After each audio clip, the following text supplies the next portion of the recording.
नमस्कार। संहिता सिद्धांत चैनल में आपका फिर से स्वागत है। हम ये देख चुके हैं कि महर्षि जो भरद्वाज हैं उन्होंने इंद्र से इस ज्ञान को प्राप्त कर लिया था और वो इसे लेकर पृथ्वी पर आए और उनके फिर जो शिष्य हुए वो थे पुनर्वसु आत्रेय, जिसमें उन्होंने कहा कि अथ मैत्री परः पुण्यम आयुर्वेद पुनर्वसु शिष्येभ्यो दत्तवान् षड्भ्यः सर्वभूतानुकंपया। ठीक है। अग्निवेशश्च भेदश्च जतुकर्णः पराशरः हारितः क्षारपाणिश्च जगृहु तन् मुनेर्वचः।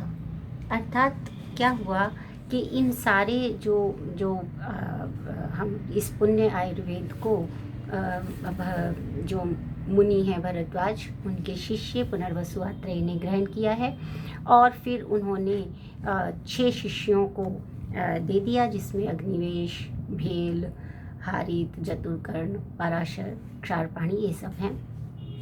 और इन सब का भी उद्देश्य जो है वो प्राणी मात्र पर दया करने का ही एक उद्देश्य है, जिसके ऊपर बार बार जो है वो फोकस किया जा रहा है। बार बार इस बात को दोहराया जा रहा है कि आयुर्वेद जो है उसका प्रमुख उद्देश्य प्राणी मात्र पर ही दया करना है। इसलिए जब भी हम आयुर्वेद पढ़ें तो हमारी जो भावना है वो भूत मात्र की इसकी दया, उसके ऊपर दया करना ही होना चाहिए।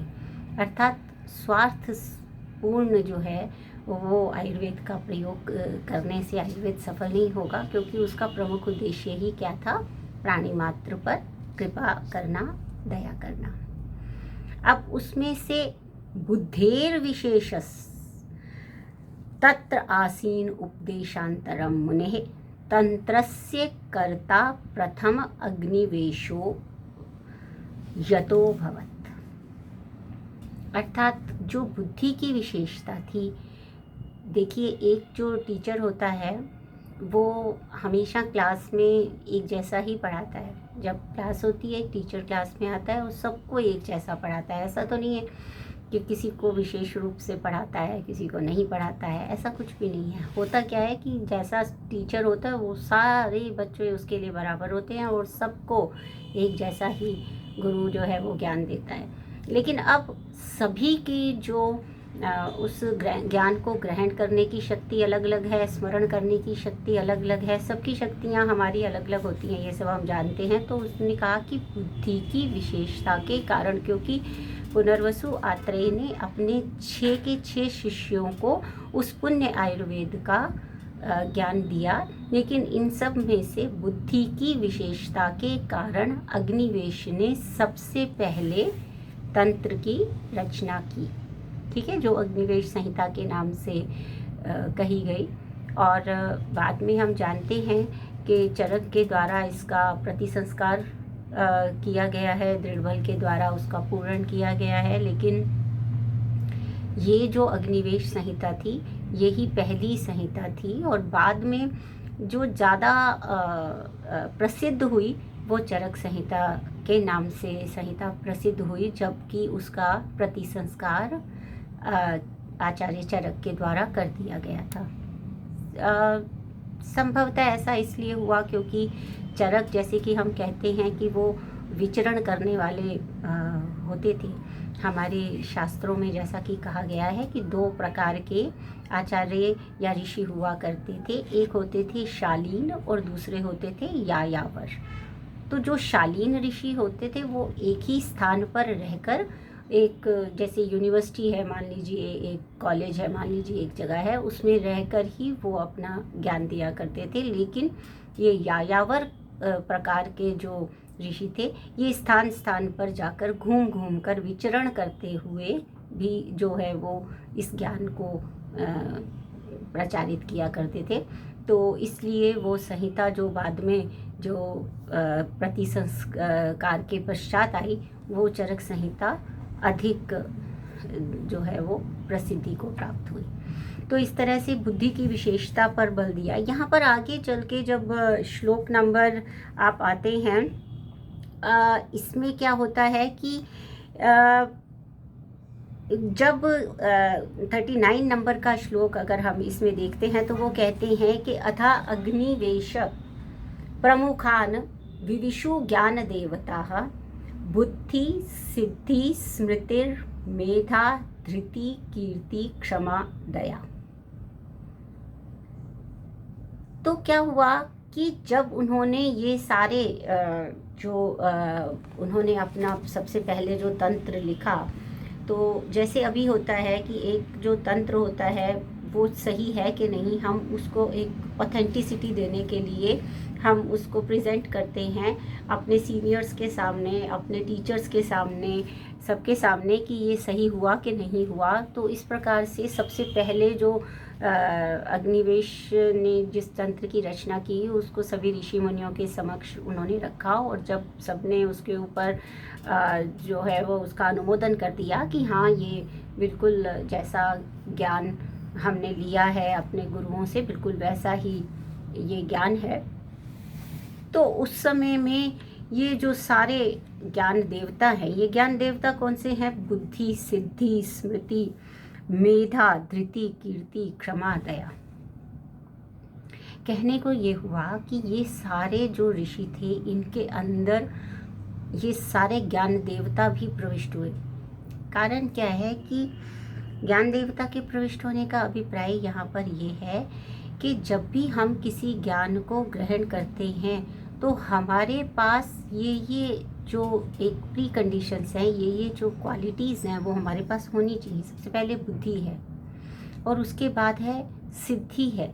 बुद्धि है, सिद्धि है। सिद्धि का अर्थ ये है कि हमने केवल जो है ज्ञान को थ्योरेटिकली या केवल हमने सिर्फ एक साहित्य की तरह उसको ले लिया है, ऐसा नहीं है। सिद्धि का अर्थ ये है कि हम उसका जो व्यावहारिक पक्ष है उसको भी पूरी तरह से ग्रहण कर पाते हैं। फिर स्मरण शक्ति, स्मरण शक्ति हमारी अच्छी होनी चाहिए। फिर मेधा यानी धारण शक्ति अच्छी होनी चाहिए। फिर धृति, धैर्य होना चाहिए, क्योंकि कभी भी हम अगर कोई भी ज्ञान को प्राप्त करना चाहते हैं तो वो अचानक से हमको हो जाएगा ऐसा नहीं है। बड़े धैर्यपूर्वक समय देते हुए, समय लगाते हुए हमें इसको करना है।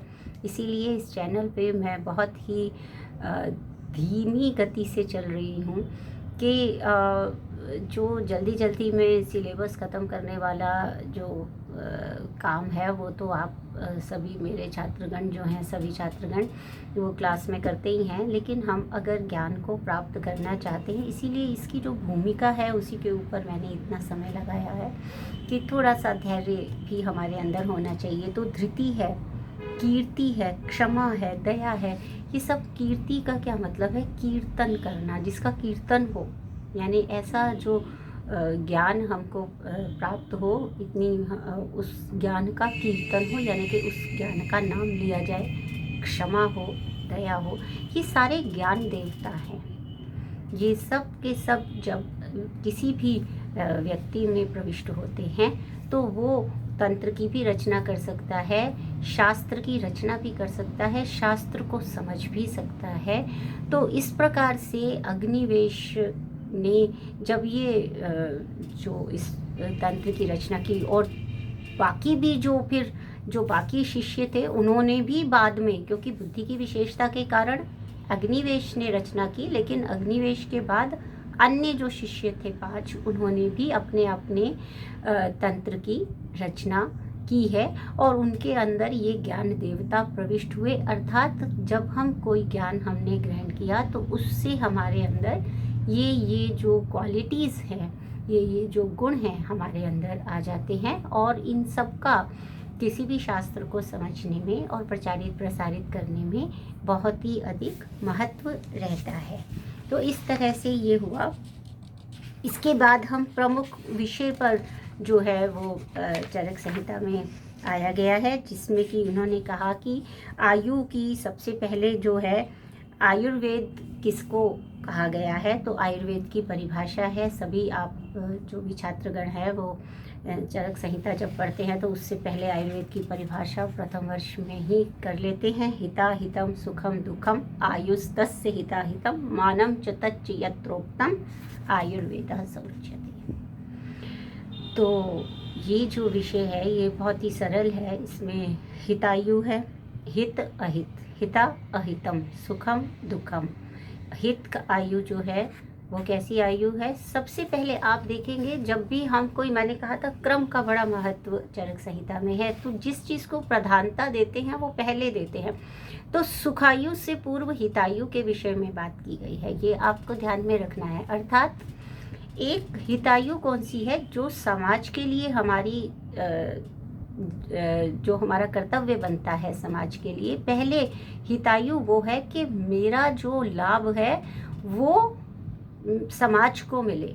जैसे आयुर्वेद का ग्रहण करने हुए ऋषियों ने कहा कि हम भूत दयाम प्रति, यानी कि सभी प्राणी मात्र को हम जो है वो रोगों से मुक्त करवाना चाहते हैं और अपने भी तप और उपवास और अध्ययन में जो बाधा आ रही है उससे भी दूर होना चाहते हैं। तो पहले उन्होंने समाज का नाम लिया, अन्य भूत मात्र का नाम लिया, उसके बाद अपना। इसी तरह से जब परिभाषा देनी थी तब भी पहले हितायु है, अर्थात पहले समाज है, अपने से पहले दूसरे लोगों का हित अगर मैं देखता हूँ, एक अच्छा मतलब सिविलाइजेशन, जैसे सिविलाइज्ड सिटीज़न कौन है? जो कि अपने नागरिक कर्तव्यों को पहले जानता है। हितायु और अहितायु को बताने वाला। फिर सुखायु आती है, यानी कि अपने शरीर के लिए जो अच्छा है, जो इस व्यक्तिगत स्वास्थ्य के लिए जो अच्छा है, वैसी आयु सुखायु, यानी आराम से जिए, सुखपूर्वक जिए, और उसके विपरीत दुखायु, इन सब का।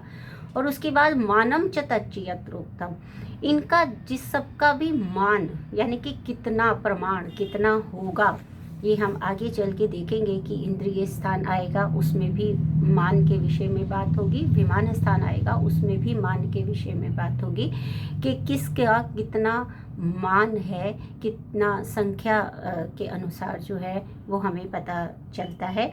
ये सब कुछ जिस शास्त्र में कहा गया है उस शास्त्र को आयुर्वेद कहते हैं।